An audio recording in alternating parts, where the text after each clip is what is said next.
শেখ হাসিনার পরম বন্ধু ভারতের প্রধানমন্ত্রী নরেন্দ্র মোদী শেখ হাসিনার চরম বিপদে সেটি প্রমাণও করেছেন তিনি।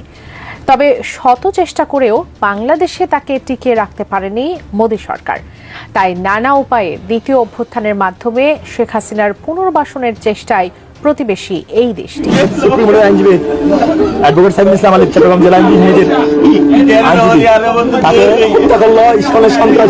বাংলাদেশ এখন সন্ত্রাসের দেশ, চাঁদাবাজি। গতকালকে আপনারা দেখেছেন সকালে কিভাবে বিভিন্ন জায়গা থেকে প্রান্তিক পর্যায় থেকে জনগণকে ভুল তথ্য দিয়ে 1000 কোটি টাকা দিয়ে ঋণ দেওয়ার স্বপ্ন দেখিয়ে ঢাকায় নিয়ে যাওয়া হয়েছিল একটা অস্থিতিশীল পরিস্থিতি তৈরির জন্য।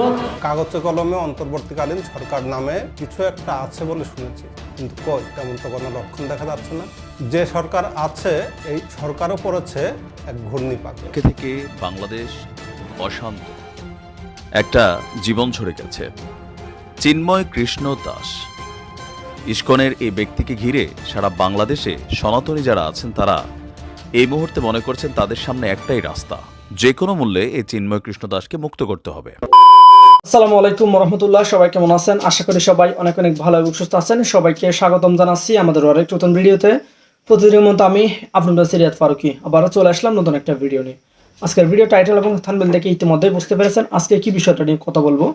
আজকে যে বিষয়টা নিয়ে কথা বলবো খুবই গুরুত্বপূর্ণ একটা বিষয়। তো দর্শক, ইতিমধ্যে আপনারা সবাই ভিডিওর শুরুতেই কিছু অংশ দেখেছেন ভিডিওর। একটু পর আমরা ভিডিওর বাকি অংশগুলো দেখবো। তার আগে আপনাদের ছোট একটি অনুরোধ জানিয়ে রাখতে চাই, যারা আমাদের ফারুকি অনলাইন ইউটিউব চ্যানেলটিতে এখন হতেছেন প্লিজ দরকার আমাদের চ্যানেল সাবস্ক্রাইব করে সাথে থাকবেন। আর বেশি কথা বাড়াচ্ছি না, আমরা ভিডিওর বাকি অংশগুলো একটু দেখে আসবো। পরম বন্ধু ভারতের প্রধানমন্ত্রী নরেন্দ্র মোদী শেখ হাসিনার চরম বিপদে সেটি প্রমাণও করেছেন তিনি। তবে শত চেষ্টা করেও বাংলাদেশে তাকে টিকিয়ে রাখতে পারেনি মোদী সরকার। তাই নানা উপায়ে দ্বিতীয় অভ্যুত্থানের মাধ্যমে শেখ হাসিনার পুনর্বাসনের চেষ্টায় প্রতিবেশী এই দেশটি। সবশেষ ইসকনকে ব্যবহার করে সেই মরণ কামড় দিতে চেয়েছিলেন নরেন্দ্র মোদী, তবে সেখানেও ব্যর্থ তারা। দেশকে স্বৈরাচার মুক্ত করতে প্রায় 2000-এর মতো ছাত্র জনতা প্রাণ দিয়েছে। আহত হয়েছে 30,000-এরও বেশি মানুষ। গোটা দেশে যখন ভয়াবহ অবস্থা, তখন মুখে কুলু পেটেছিল উগ্রবাদী সংগঠন ইসকন। এই গণহত্যার পক্ষে না দাঁড়িয়ে বিপরীতমুখী অবস্থানে ছিল তারা। তবে শেখ হাসিনার পতনের পর হঠাৎ করে সক্রিয় ইসকন ভারতের ইন্ধনে একের পর এক দেশি বিরোধী চক্রান্তের গুটি চালাচ্ছে তারা। দীর্ঘ 16 বছর ধরে লুটপাট, গুম, খুন, গণহত্যা সহ মানবতা বিরোধী নানা অপরাধ করেছে আওয়ামী লীগ সরকার। তাই জনরোষের কারণে প্রকাশ্যে আসতে পারছে না দলটির নেতাকর্মীরা। আর এই কারণেই আড়ালে থেকে একের পর এক দেশ বিরোধী ষড়যন্ত্রের কলকাঠি নাড়ছে ফেসিবাদের দোসররা। ইতিমধ্যে আনসার লীগ, রিক্সা লীগ, বিশ্ববিদ্যালয় লীগ, গার্মেন্টস লীগ, দাবি দেওয়া লীগ, 16 বছরের বঞ্চিত লীগ সহ নানা রূপে প্রতি বিপ্লবের চেষ্টা করে ব্যর্থ হয়েছে তারা।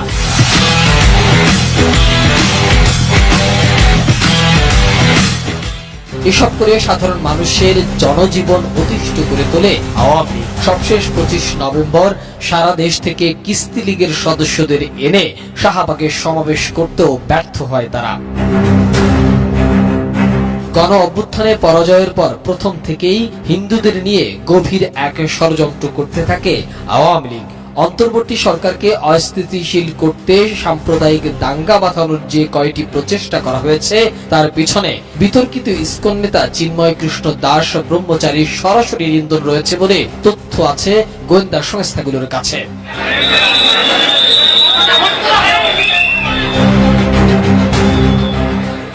রাষ্ট্রদ্রোহ মামলার এই আসামি চট্টগ্রামের জমি দখল, সাম্প্রদায়িক উস্কানি সহ নানা অনৈতিক কর্মকাণ্ডের হোতা। এতদিন পর্দার আড়ালে থেকে তাকে ব্যবহার করে কলকাঠি নাড়ছিল ভারত ও আওয়ামী লীগ। 25 নভেম্বর রাষ্ট্রদ্রোহ মামলায় তাকে আটক করলে সঙ্গে সঙ্গে প্রতিবাদী বিবৃতি দেয় ফেসিবাদী আওয়ামী লীগ। প্রকাশ্যে এই হঠকারী বিবৃতির মাধ্যমে আওয়ামী লীগের মুসলিম ও দেশ বিরোধী ষড়যন্ত্রের মুখোশ উন্মোচন হয়েছে বলে মনে করছেন নেটিজেনরা। বাংলাদেশ আওয়ামী লীগের প্রেসিডিয়াম সদস্য জাহাঙ্গীর কবির নানক সোমবার এক বিবৃতিতে চিন্ময় কৃষ্ণ দাসকে গ্রেপ্তারের তীব্র নিন্দা ও প্রতিবাদ জানিয়ে এবং অনতিবিলম্বে তার মুক্তির দাবি করেছেন। চট্টগ্রামের হাজারী গলিতে সাম্প্রদায়িক দাঙ্গা সৃষ্টির অপচেষ্টার অংশ হিসাবে সহিংসতা, সেনা সদস্য ও পুলিশ বাহিনীর সদস্যদের উপর ভয়ঙ্কর অ্যাসিড হামলার নেপথ্যের ভূমিকার অভিযোগ রয়েছে এই ইসকন নেতার বিরুদ্ধে।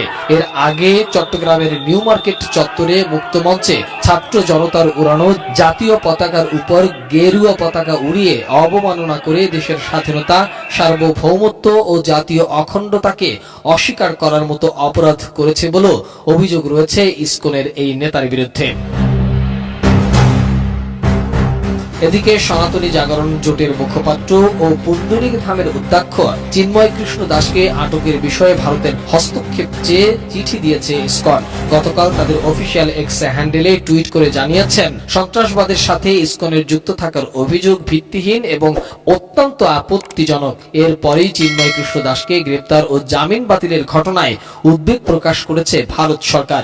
মঙ্গলবার দেশটির পররাষ্ট্র মন্ত্রণালয়ের এক বিবৃতিতে এই উদ্বেগ জানানো হয়েছে। বাংলাদেশের সার্বভৌমত্ব, স্বাধীনতার উপর কোনো প্রকার হস্তক্ষেপ, কোনো প্রকার আঘাত আসে এবং রাষ্ট্রের প্রতি অবমাননা হয়, রাষ্ট্রদ্রোহের মতো ঘটনা ঘটলে সেক্ষেত্রে সরকার অবশ্যই কঠোর ব্যবস্থা নেবে এবং সেক্ষেত্রে একটা গ্রেপ্তারের ঘটনাকে কেন্দ্র করে এখন অস্থিতিশীল পরিস্থিতি তৈরির চেষ্টা করা হচ্ছে।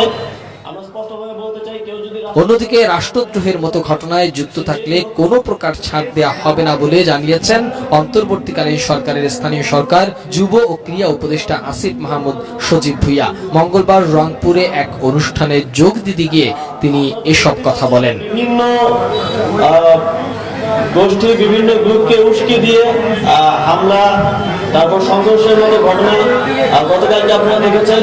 সকালে কিভাবে বিভিন্ন জায়গা থেকে, প্রান্তিক পর্যায় থেকে জনগণকে ভুল তথ্য দিয়ে 1000 করে টাকা দিয়ে ঋণ দেওয়ার স্বপ্ন দেখিয়ে ঢাকায় নিয়ে যাওয়া হয়েছিল একটা অস্থিতিশীল পরিস্থিতি তৈরির জন্য। কিন্তু আমাদের আইনশৃঙ্খলা বাহিনী এবং সর্বোপরি ছাত্রদের অংশগ্রহণের মাধ্যমে সেই পরিকল্পনাকে নস্যাৎ করা হয়েছে এবং এই ধরনের আর কোনো ষড়যন্ত্র কিংবা পরিকল্পনা করা হলে সে বিষয়ে যথাযথ ব্যবস্থা নেওয়া হবে। দেখা যাচ্ছে না যে সরকার আছে, যে উত্তাল হাওয়া বয়ে দিয়েছে ছাত্ররা, সেই উত্তাল হাওয়ায় এখন সারা বাংলাদেশ টালমাটাল। আমাদের দেশে কি আদৌ কোনো সরকার আছে বা কোনো সরকার এই দেশ চালাচ্ছে? কাগজে কলমে অন্তর্বর্তীকালীন সরকার নামে কিছু একটা আছে বলে শুনেছি, কিন্তু কই তেমন তো কোনো লক্ষণ দেখা যাচ্ছে না। যে সরকার আছে এই সরকারও পড়েছে এক ঘূর্ণিপাকে। কোন দিকে রেখে কোন দিকে সামাল দেবে সেটা তারা নিজেরাও বুঝে উঠতে পারছে না। সিটি কলেজ এবং ঢাকা কলেজের হাওয়া লেগে ঢাকার সমস্ত কলেজই প্রায় বন্ধ হয়ে গেল। সোহরাওয়ার্দী কলেজ এবং মোল্লা কলেজের মধ্যে দ্বন্দ্বে অন্তত 20টা পরিবার তাদের সন্তানকে হারিয়েছে। পুরো ঢাকা শহর জুড়ে এত বড় একটা তাণ্ডব হয়ে গেল, অথচ সরকার প্রধান একেবারে চুপ।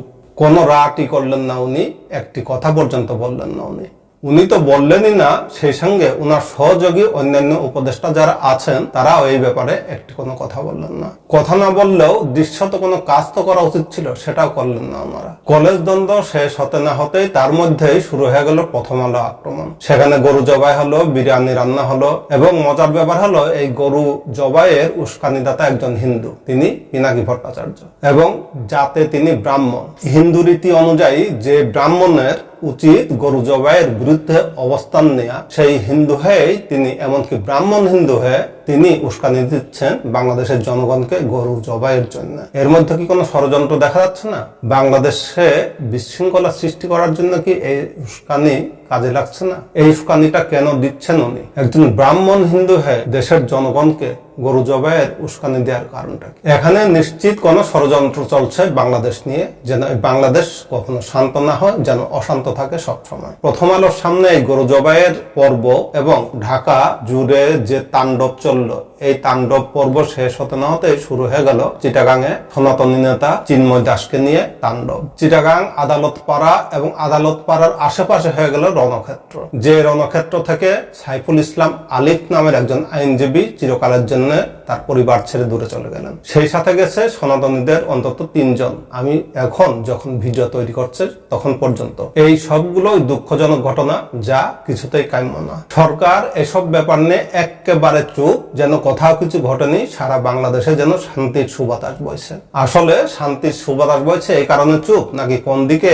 রেখে কোন দিকে সামাল দেবে সেটা নিজেরাও বুঝে উঠতে পারছে না, এই কারণে কিছু বলছেও না, কিছু করছেও না, এই কারণেই হয়তো চুপ। চিটাগাংয়ের এই ঘটনায় আইন শৃঙ্খলা রক্ষাকারী বাহিনী প্রথমে অ্যাকশনে গেলেও পরবর্তীতে এলাকা শান্ত হওয়ার পরে তারা একদম নীরব দর্শকের ভূমিকায় ছিল। আসলে কিছুই করার ছিল না আইন শৃঙ্খলা রক্ষাকারী বাহিনীর। চারিদিক থেকে অগন্তি মানুষ যেভাবে একজনকে আরেকজন ধাওয়া পাল্টা ধাওয়া করছিল, সেখানে নগণ্য সংখ্যা পুলিশ এবং আর্মি একমাত্র চেয়ে থাকা ছাড়া আর কিছুই করার ছিল না তাদের। যে উত্তাল হাওয়া বয়ে দিয়েছে ছাত্ররা, সেই উত্তাল হাওয়ায় এখন সারা বাংলাদেশ টালমাটাল। সেই হাওয়া ছাত্র থেকে রিকশাওয়ালা মামা থেকে আদালত পর্যন্ত, আদালত থেকে তথা সরকার পর্যন্ত সেই হাওয়ায় এখন টালমাটাল অবস্থা।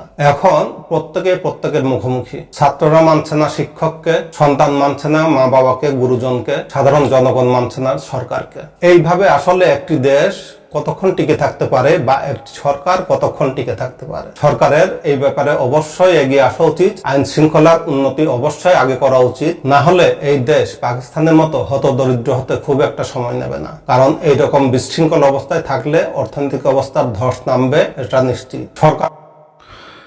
সালাম আলাইকুম, আমি নাইম, দক্ষিণ কোরিয়া থেকে। গতকালকে থেকে বাংলাদেশ অশান্ত একটা জীবন ছড়ে গেছে। চিন্ময় কৃষ্ণ দাস, ইসকনের এই ব্যক্তিকে ঘিরে সারা বাংলাদেশে সনাতনী যারা আছেন তারা এই মুহূর্তে মনে করছেন তাদের সামনে একটাই রাস্তা, যে কোনো মূল্যে এই চিন্ময় কৃষ্ণ দাসকে মুক্ত করতে হবে। আজকেও তারা কারাগারে স্বেচ্ছায় কারাবরণের উদ্দেশ্যে একটা লং মার্চের ঘোষণা কিন্তু দিয়েছে, যদি আজকে তাকে জামিন দেওয়া না হয়। চিন্ময় কৃষ্ণ দাসকে সরকার আসলে কোন কারণে গ্রেপ্তার করেছে? ধর্মীয় পরিচয়ের বাহিরে তার কি আর পরিচয় আছে? দর্শক, ইতিমধ্যেই সরকারের সর্বোচ্চ পর্যায় থেকে যারা এই সরকারকে পরিচালিত করছে, টিম এ বলেন টিম বি বলেন, মানে উপদেষ্টা পরিষদের খুবই প্রভাবশালী একজন উপদেষ্টা আসিফ মাহমুদ, আবার আমরা টিম বি যদি ধরি, যারা বৈষম্য বিরোধী ছাত্র আন্দোলনের নেতা সার্জিস থেকে শুরু করে হাসনাত আব্দুল্লাহ থেকে শুরু করে উপদেষ্টা পরিষদের আরো যে 2 জন সদস্য আছেন নাহিদ এবং মাহফুজ, তাদের যে বক্তব্য, সেই বক্তব্যে চিন্ময় কৃষ্ণ দাসের আজকে জামিন হবে না। ইভেন গতকালকে যে ঘটনা ঘটেছে, সেই ঘটনার জন্য যারা এই ঘটনাটা ঘটিয়েছেন, এখন যদিও তারা বলছেন তৃতীয় পক্ষ, বাংলাদেশে আরেকটা ট্রেন্ড হয়ে গেছে, যে কোনো ঘটনা ঘটলেই এখানে একটা তৃতীয় পক্ষের নাম ব্যবহার করা হচ্ছে। তো এই পরিস্থিতিতে কোনোভাবেই চিন্ময় কৃষ্ণ দাসকে আপনার ক্ষমা করা হবে না।